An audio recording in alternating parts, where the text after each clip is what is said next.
Welcome to Game Dev Weekly, the weekly show where I do game development. This week I'm adding in base building to Hydroneer. If you're new here, Hydroneer is a mining game I'm working on where you dig for gold and other resources to turn a profit and build massive mining machines. If you're interested in supporting the channel and trying out Hydroneer, then head over to my Patreon. The minimum tier is $2, which gives you full access to Hydroneer and all of its updates. The first thing I'm going to work on this week is base building. So I'm going to take this cabin model that I've got as one of my assets in the assets that I've bought.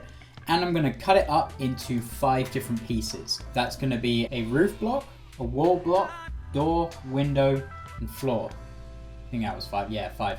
So one thing I need to make sure is that every single block is in a cube grid. So here's my cube right here. This is the exact same size of a block in the game. This window right here will need to be shortened a bit to fit in and also maybe widened a bit more as well. The door is going to have to be 2 blocks tall, which isn't so much of a problem. I want to keep most of these blocks into one square shape, but the door really needs to be 2 blocks tall, so I'm going to have to possibly fit in 2 of these blocks. The wall, I'll probably take it from this part over here. This is going to be tiled, so when the players place them down, they're going to be placing them next to each other, so it really needs to look nice and the blocks need to look like they're not actually tiled, which is going to be a bit of a challenge. This roofing needs to also go in. I think it's looking like it's almost 45 degrees, maybe a little bit off, so I'll need to look into that. May even have a 6th block, which is 2 square blocks wide, so something like this,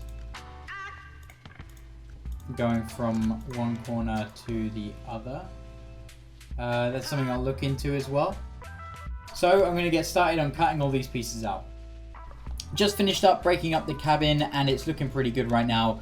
It has been a massive pain, especially with these roofs as well, just to get them perfect. And things like when you have them tiled together, they kind of need to look nice. So like if I have one up here, this needs to kind of overlap on top of the one below it. And then, you know, as I built it, I kind of realized things like, oh, we actually need to have a triangle piece here and we need to have a flat piece on here. So each block is modular, so it means every single block is in the same ratio of either 100 cubed or 100 by 200 by 100, which like this piece is right here. So all these pieces are just going to be made to give the most amount of freedom to the player. So you can literally just build whatever you want. I've just built a little hut here, but if you want to build like an entire house, multi-level story stuff, you can definitely do that. So the next step is just to throw some textures on this. I've now finished putting the materials on all the building pieces. So I've done some testing as well, playing around with things. And now I'm just gonna do one more test to build a building and see what it looks like. So let's play the montage music.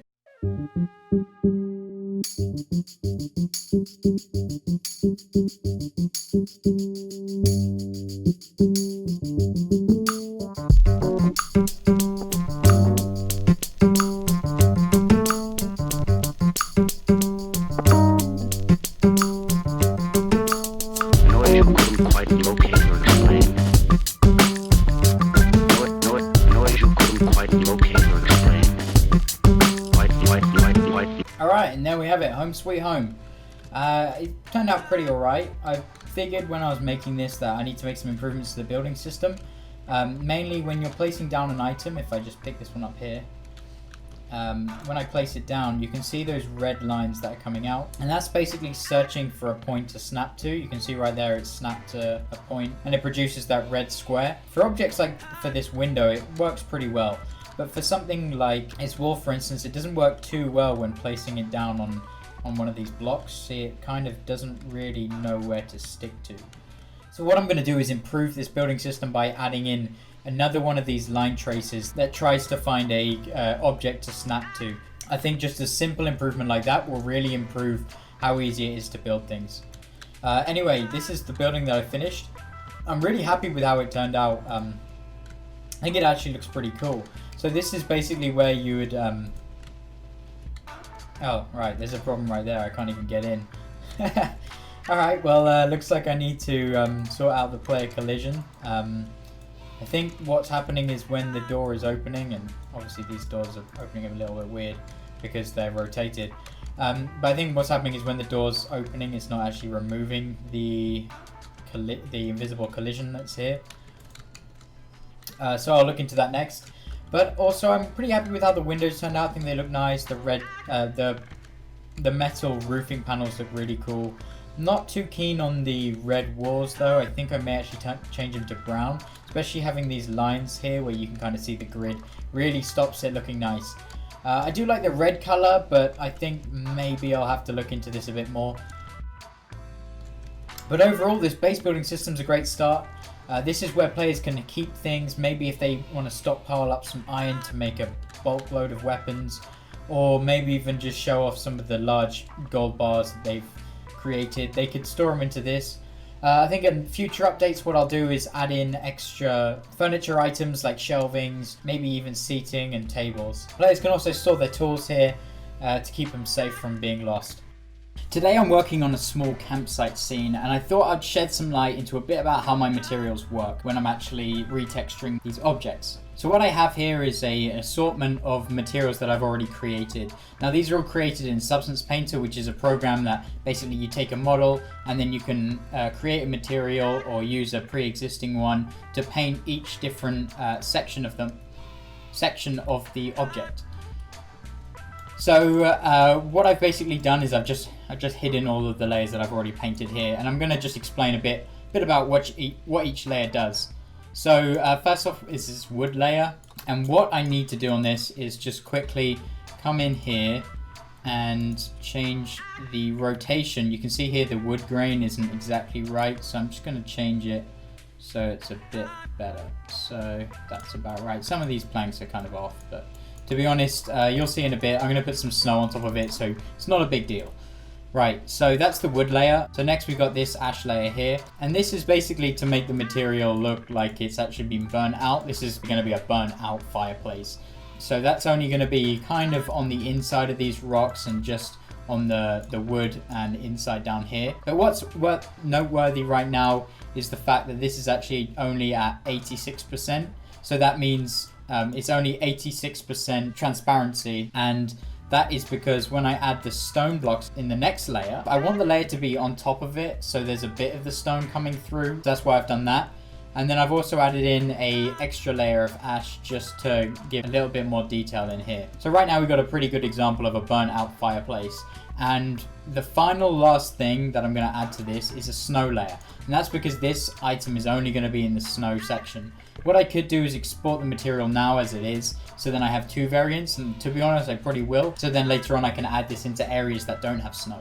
So I'll just add on this auto snow layer, and what it's done is it's covered every face that's kind of facing upwards with some snow. So you can kind of see just right here it doesn't have anything, but on top of the meshes it does have the snow layer. And also it's not just doing that, so that's just this kind of snow layer on top, but what it's also doing is having this layer that I've implemented called clinging snow, and basically what that's doing is it's finding these cavities that you can see here, and it's basically just giving it a bit more frost, so it just makes it look a bit more frosty. So now what I'm going to do is export this out with a few other models that I've been working on and make a small little camp scene. I've just finished adding in this mesh and some other meshes into this scene, and it's basically just a little bit of a nice environment. I also added in a little bit of foliage around it. I haven't done the foliage for the rest of the map yet, and I think I'm actually going to redo some of the trees as I've changed a lot of the settings. But I'm pretty pleased with how this has come out. This overlooks the ice lake, which has got that town over there. To be honest, in this map so far, this town here and this little campsite is about the only things that are actually finished. I haven't shown off this town too much, but it's almost finished. There's a few more things I need to do to it. So that's going to do it for this week. I'm going to spend the next few days working on some world design stuff by the time I put out this video, so what you're seeing now is some of that. I'm planning to put out the next update on the 29th of July, a week from when this video goes live. This patch is 0.3.0, and what I'm including in this update is a lot of bug fixes, the pipes shown in the last week's episode, house building from this episode, some new stores, this new area, in-game sounds, and an overhaul of the entire building system. If you're interested in trying out Hydroneer, head over to my Patreon. Links for that and everything else are in the description of the video. I also have the giveaway I do every week. Like this video and leave a comment. In a few days I'll pick a winner who will receive a free copy of my previous game, The Scuttle. If you haven't already, consider subscribing. It really helps me out. Thanks for watching guys, and I will see you next week.